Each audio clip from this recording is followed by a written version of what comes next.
My 20-year-old male dad has always been the most entitled person I've ever known. Growing up, everything was always about him and his image. We lived in this upper-middle-class neighborhood, where he was obsessed with keeping up appearances. The dude would literally go into debt to buy things we couldn't afford just so the neighbors would think he was successful. A new car every 3 years, even though the old one worked fine. Expensive watches he'd casually mention were gifts from clients. You get the picture. I remember when I was 10, we had this neighborhood barbecue, and he spent like $500 on a fancy new grill just for the event. Then, he bragged to everyone about how it was nothing special and he just picked it up last weekend on a whim. Meanwhile, I heard him and Mom fighting the night before because we were behind on the electric bill. That was my dad in short.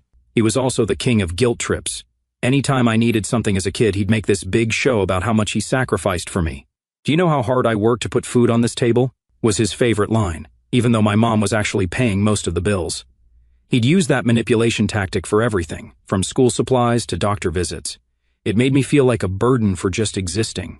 When I was 13, I made the baseball team and needed new cleats. Mom was out of town for work, so I had to ask him. You'd think I'd asked for a Ferrari the way he carried on, sighing dramatically, making calls to move some money around, telling me we'd have to tighten our belts for the rest of the month. Then, the next weekend, he bought himself new golf clubs that cost literally 10 times what my cleats did. But those were an investment because he was networking with important clients, right? My parents split when I was 12. The divorce was nasty, mostly because my dad couldn't accept that my mom was the one who wanted out. His precious ego couldn't handle being the one left behind. He dragged out the proceedings for almost 2 years, fighting her on every little thing, even when it made no sense financially. Pure spite.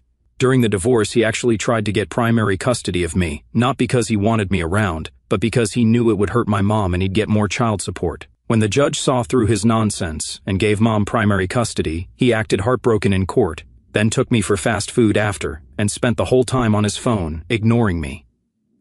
That was the last time he pretended to want me around. Then came Karen. He met her at some work function about 6 months after my mom moved out. Karen was your typical trophy wife material, 10 years younger than him, always perfectly put together, and desperate to climb the social ladder. She laughed at all his jokes, stroked his ego, and basically worshipped the ground he walked on, exactly what he needed after the blow to his self-esteem from the divorce. Karen had her own agenda from day one. She'd been a single mom struggling to maintain her lifestyle after divorcing some rich guy who turned out to be not so rich. Funny enough, she was smart enough to keep her assets separate. The house was in her name from the jump. Guess she wasn't as naive as she acted. My dad was her meal ticket back to the country club. She knew exactly how to play him, acting impressed by his success, asking his advice on everything, making him feel like the big man. It was honestly embarrassing to watch. She had a daughter, a 17-year-old female from her previous marriage. Let's call her Mackenzie. From day one, Mackenzie was treated like royalty in that house. She was the same age as me, but that's where the similarities ended. While I was average in pretty much every way, Mackenzie was this conventionally pretty, popular cheerleader type who knew exactly how to manipulate adults to get what she wanted. She had my dad wrapped around her finger within weeks. She'd pull stunts like calling him daddy. Her real dad was still in the picture, by the way, and doing this fake helpless act whenever she needed something. "Daddy, I don't understand this math homework," she'd say with a pouty face. And suddenly my dad, who never once helped with my homework, is clearing his schedule to sit with her for hours. Meanwhile, I'd be struggling with a school project in the next room and get told to figure it out because I needed to learn independence. By the time they got married, barely a year after my parents' divorce was finalized, the dynamic was set. My dad and Karen would spend ridiculous amounts of money on Mackenzie while I got the bare minimum, and I mean bare minimum. I remember one Christmas where Mackenzie got a MacBook Pro and designer clothes while I got whatever. Karen enabled all of this. She'd give these fake concerned looks when I'd point out the obvious favoritism, saying things like, "Well, Mackenzie's going through so much with the adjustment," or "Your father just wants to make sure she feels welcome in the family." This went on for years. Meanwhile, Mackenzie knew exactly what was happening and would smirk at me behind their backs. Once I overheard Mackenzie and her friends laughing about how she could get my dad to buy her anything. I just do the sad eyes thing and call him daddy, and bam, new phone. They were literally mocking how easy he was to manipulate while wearing the clothes he bought her. When she saw me listening, she just winked. I started spending most of my time at my mom's place, only going to dad's every other weekend as required by the custody agreement. Even then, half the time he'd have to work or would be taking Karen and Mackenzie on weekend trips that somehow I wasn't invited to. When I was there, I was treated like an inconvenient house guest rather than family. Whenever I needed anything for school or whatever, suddenly he was tight on cash, or I needed to learn financial responsibility. But there was always money for Mackenzie's dance competitions, cheer camps, or whatever hobby she picked up for 2 weeks before getting bored. So I did exactly what he said. I learned financial responsibility. The summer I turned 16, I got a job bussing tables at this restaurant near my mom's house. Minimum wage plus whatever tips the servers would throw my way. Not glamorous, but it was my money that no one could make me feel guilty about spending. The joint bank account was actually my dad's idea, which is the most ironic part of this whole story. He showed up at the restaurant one day, acting all concerned about my financial future, said he was proud of me for working, and wanted to help me set up a proper savings account. Since I was a minor, I needed an adult on the account anyway, so it made sense. The bank lady explained everything, and I remember feeling pretty good when I deposited my first paycheck. Dad even acted impressed, told me I was being so responsible, probably the only genuine compliment he ever gave me. Over the next 4 years, I worked my butt off, double shifts, weekends, holidays. I took whatever hours they'd give me. I watched that balance grow while dreaming about college, finally getting away from his toxic behavior and Karen's fake sympathy. Meanwhile, Mackenzie went through 3 total cars, all replaced immediately, got caught shoplifting, charges mysteriously disappeared, and failed half her classes. Still got into a decent college because Dad made a donation. By the time I hit 20, I had nearly $18,000 saved up. Not life-changing money for most people, but for me, it was a big deal. I had it all planned out, another year of saving, and I'd have enough to cover my first 2 years of tuition and a decent apartment near campus. I'd applied for some scholarships too, and was waiting to hear back. For once, things were looking up. I was careful with that money too. No impulse purchases, no splurging. Even when my piece of crap car died, I took the bus for 6 months rather than dip into my savings. I fixed my own phone when the screen cracked instead of buying a new one. Every dollar represented freedom from my dad and his nonsense. Then came that day at the bank. It was just a normal Tuesday. I stopped by before my shift to pull some cash for the weekend. Simple transaction, done it a million times before. But this time, the teller's face changed when she looked at her screen.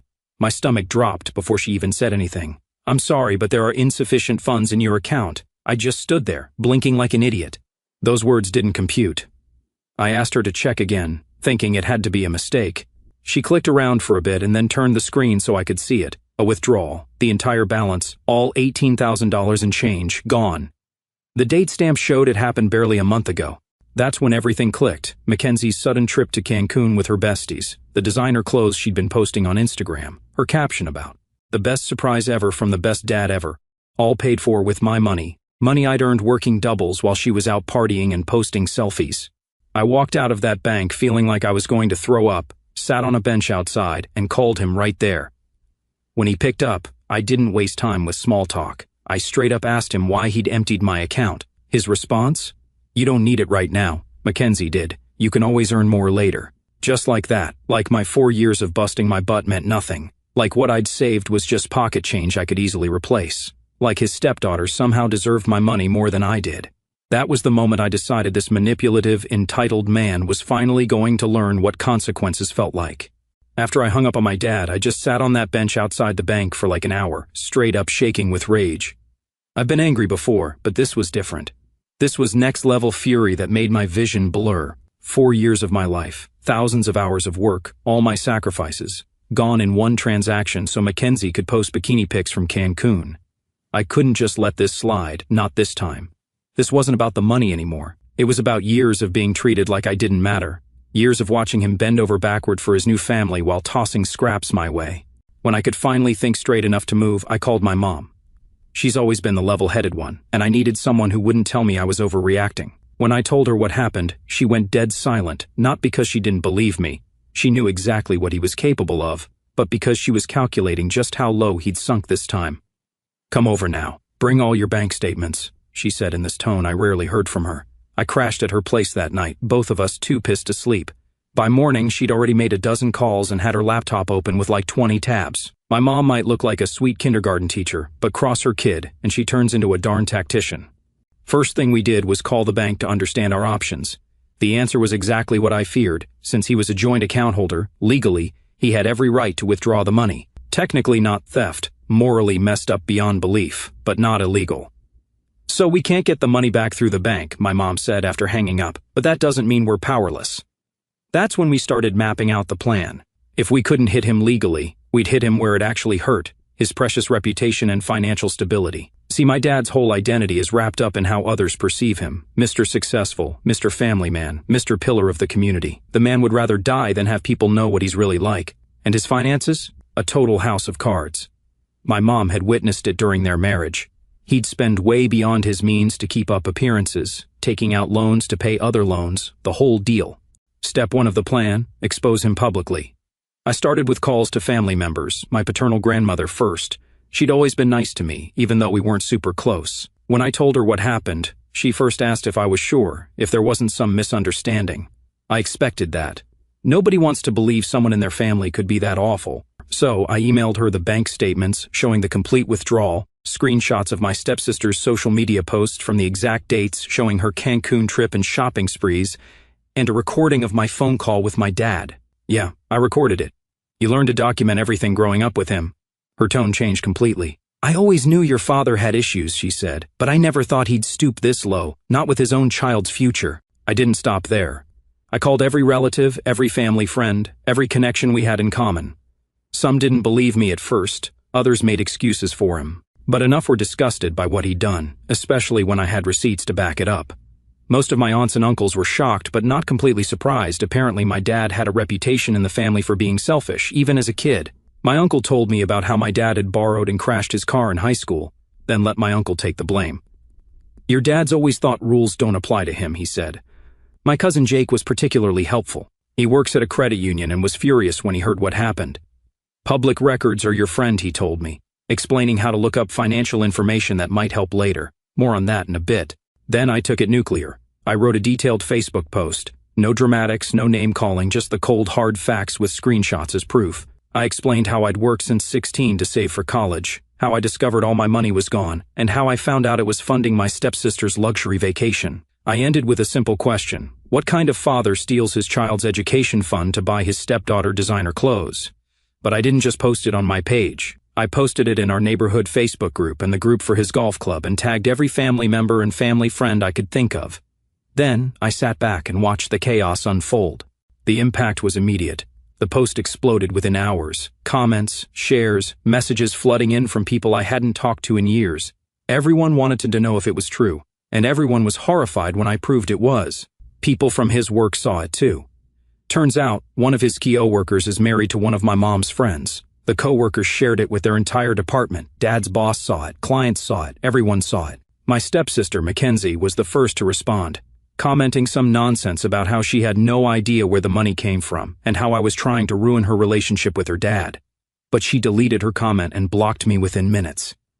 Karen, my stepmom, sent me this long private message about how I was being childish and airing family business in public, and how I didn't understand their financial situation. I posted that too, with the caption, apparently, stealing $18,000 from your stepson is just family business these days. By evening, my dad's phone must have been blowing up because he called me, raging. He wasn't sorry. He was furious that I'd embarrassed him, that I'd made him look bad, that people were calling him about it. His boss had even pulled him aside at work to ask about the situation. Not once did he apologize. Not once did he acknowledge that what he did was wrong. He was just mad that I'd exposed him. He threatened to cut me off completely if I didn't delete the post immediately. I laughed at that. Cut me off from what? You already stole all my money. There's nothing left for you to take. When he tried to guilt me about destroying his reputation, I just replied with his own words, you don't need your reputation right now. You can always rebuild it later. The silence on the other end of the line told me I'd hit the mark. When he finally spoke, his voice had this dangerous edge. You're going to regret this. Not as much as you will, I replied and hung up. That night, the real work began. Remember my cousin Jake from the credit union? He couldn't access my dad's records directly, that would be illegal, but he pointed me toward public resources where I could dig up dirt. Your dad cares about his image, right? Well, financial problems don't stay hidden forever, especially from the people in his house, Jake said. You just need to know where to look. Jake showed me how to search county records online, taught me about tax liens, property records, court judgments, all that stuff. He even helped me set up alerts so I'd know if any new records got filed under my dad's name. I spent the next week digging through every public database I could find, county records, court databases, property information, business filings. I wasn't just angry anymore. I was focused, methodical, out for blood. The county website was a goldmine. Turns out you can see if someone has tax liens, judgments, or property records. All public info. I found 3 tax liens from the past 5 years, a judgment from a credit card company he defaulted on, and multiple late payments on their mortgage. Nothing massive individually, but together, they painted a picture of a man drowning in debt while pretending to be successful. I also found out he'd taken a second mortgage on the house just 2 months ago. I'd bet anything that's where some of the money for Mackenzie's trip came from, on top of my savings. Then, I remembered something. When I was cleaning out my old room at his house last year, I'd found a stack of mail he'd hidden behind some books in his office. I'd ignored it then, thinking it was nothing important. Now I realized it might be financial stuff he was hiding from Karen. I called my old high school friend Melissa, who still had a key to Dad's house. She sometimes pet sat for them when they were away. She owed me for covering her shifts last summer, so she agreed to check if that stack was still there during her next visit. Jackpot. Not only was it there, but it had grown. She snapped photos of everything: collection notices, late payment warnings, loan rejection letters. There was even an application for a personal loan where he'd listed his income as $50,000 more than he actually made. The dude was in way deeper than even I'd thought. Melissa also found letters from 3 different credit card companies threatening to close his accounts due to late payments. And get this, she found a 4th maxed-out credit card statement hidden in a golf magazine, all dated within the last 2 months. My dad's house of cards was already wobbling before I came along. The final piece came from social media stalking. I created a spreadsheet tracking all their visible expenses over the past year: vacations, restaurants, Mackenzie's shopping hauls, the new patio furniture, everything they'd posted about buying. Then I compared it with what I knew about my dad's salary from when he'd bragged about raises. I even went back through old posts and added up what they'd spent on Mackenzie's Sweet 16 party, her car, her graduation trip to Hawaii, and all the designer stuff he'd bought her. Conservatively estimated, they'd spent over $40,000 just on Mackenzie's luxuries in the past year. No way his salary covered that, plus their mortgage, car payments, country club fees, and Karen's shopping addiction. The math wasn't mathing, not even a bit. Either he'd won the lottery or he was financing their lifestyle with massive debt. With this information, I could have gone directly to Karen with everything, but that felt too obvious.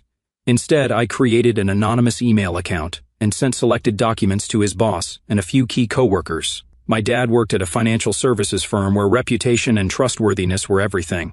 An employee with hidden money problems and judgments against them? Not exactly the image they wanted to project. I also accidentally left a folder of printouts where Mackenzie would find them during one of her rare visits to drop off some of my old mail. She was nosy enough that I knew she'd look, and she'd definitely show her mom. But I didn't stop there. I sent an anonymous tip to the IRS, suggesting they might want to look into my dad's tax returns for the past few years. I had no idea if he'd actually committed tax fraud, but given everything else, it seemed likely. And even if they found nothing, the audit alone would be a nightmare for him. I also contacted the ethics department at his firm, anonymously, suggesting they review his client accounts for any irregularities. Again, no idea if he'd done anything wrong at work, but the investigation would put him under a microscope. The trap was set. All I had to do was wait for everything to explode. And explode it did. But I had no idea just how badly things would go down when my dad finally realized he was cornered. I thought it would take at least a week for everything to explode.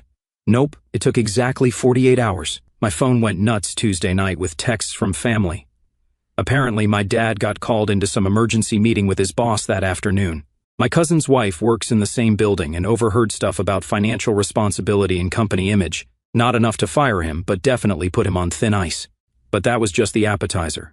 The main course happened at home. Mackenzie found the folder, exactly like I planned. Being nosy as heck, she opened it, saw all those final notice and collection attempt stamps, and ran straight to Mommy Karen, who had no idea about their actual money situation for years. She completely lost it. So, Dad came home from his already terrible day at work to find Karen waiting with the folder spread out across the kitchen table. According to my grandmother, who heard it from my aunt, yeah, family gossip and all, the neighbors actually called in a noise complaint because of the screaming. Karen was screaming so loud that their next-door neighbor texted me, asking if I knew what was going on. Next morning, Dad called me. He was pissed and straight-up panicked. He kept asking what I did if I said something to Karen or his boss. I played dumb. When I finally dropped that maybe he shouldn't have stolen my money, he went on, yelling about how I was destroying his life over a little money and how I didn't understand adult finances and other nonsense. I just let him vent, and then told him he should probably focus on keeping his job and wife, instead of worrying about me. He said this isn't over before hanging up. He didn't know how right he was. The next few weeks were wild. Karen froze all their joint accounts and talked to some financial advisor. She found way more debt than even I discovered. Meanwhile, at work, Dad got pulled from client accounts and stuck doing back-office paperwork. His commissions dried up, so his income took a massive hit. Mackenzie went totally silent on social media after weeks of flexing her Cancun pics. When she finally posted again, it was some vague quote about learning who's really there for you. No more designer clothes selfies or bragging about daddy's gifts. Family gatherings got super awkward. According to my grandma, people who used to kiss my dad's butt now avoided him completely. Conversation stopped when he walked in. His golden boy image was totally wrecked. About a month after my Facebook post, Karen kicked him out for real, changed the locks, and threw his stuff into the front yard in garbage bags. Turns out the house was in her name the whole time, so he was screwed. Now my dad, Mr. Perfect Image, was living in some crappy apartment. His BMW got repossessed. Karen was selling his fancy watches on eBay. Then came the night everything went to another level. I was closing at the restaurant around 11 p.m. when I finally headed out to the nearly empty parking lot. I was digging for my keys when I noticed someone leaning against my car. It was my dad, looking like a complete mess. Wrinkled clothes, messy hair, reeking of booze. "You happy now?" he slurred. "I've lost everything." I tried to walk past him. "You should go. You're wasted," I said. That's when he grabbed my arm and spun me around. "Don't walk away from me, you piece of trash. You think you can destroy my life with no consequences?" I pulled away and reminded him that he'd stolen my earned money, so he already knew all about consequences. Something snapped in him then. He shoved me hard against my car, knocking the wind out of me. Before I could recover, his fist connected with my ribs. The pain was shocking. I couldn't believe he'd actually hit me. "You're going to fix this," he growled, punching me again in the shoulder. "Tell everyone you lied." I tried to shield myself, but he was bigger and stronger. Another hit caught me in the side. I managed to break away and stumble sideways. He lunged at me, but I sidestepped, and he crashed into my car. The alarm started blaring, and that's when my manager, Jose, came running out of the back door of the restaurant. "Hey, what the heck is going on?" Jose shouted. My dad tried to act normal, but it was way too late. I pulled out my phone and told him I was calling the cops. He just spat near my feet, said I was dead to him, and stumbled back to his car. Jose stayed with me until the cops showed up like 5 minutes later. They took our statements, photographed my bruises, and put out an alert for my dad's car. They caught him trying to drive home and added a DUI to his assault charges. I went to the hospital, just bruising, no broken ribs, thank God, and filed for a restraining order that night. When they asked if I wanted to press charges for assault, I didn't hesitate to say yes. I stayed at my mom's that night. She wasn't surprised he'd snapped when he lost control of his precious image. By morning, the whole family knew. Any support Dad had left was gone. My grandmother texted that she was sorry for ever defending him and asked what I needed. The assault case changed everything. This wasn't just some family drama anymore, it was public record. My dad wasn't just the guy who played favorites. He was the guy who beat up his own son in a parking lot. The assault case changed everything. What started as family drama turned into something my dad couldn't talk his way out of. Funny how bruises and police reports don't care about your excuses. I got a lawyer through my mom's college friend who does family law. She hooked us up with a reduced rate, thank God, since I was broke. Wonder why? First priority was making sure the restraining order stuck. Dad couldn't come within 500 feet of me, my home, or work. Of course, he tried to weasel out of it, had my cousin call me, saying he was really sorry and wanted to work things out privately. Yeah, right. Translation, he was scared to death about going to court and wanted me to drop the charges. My lawyer told me to ignore all that noise.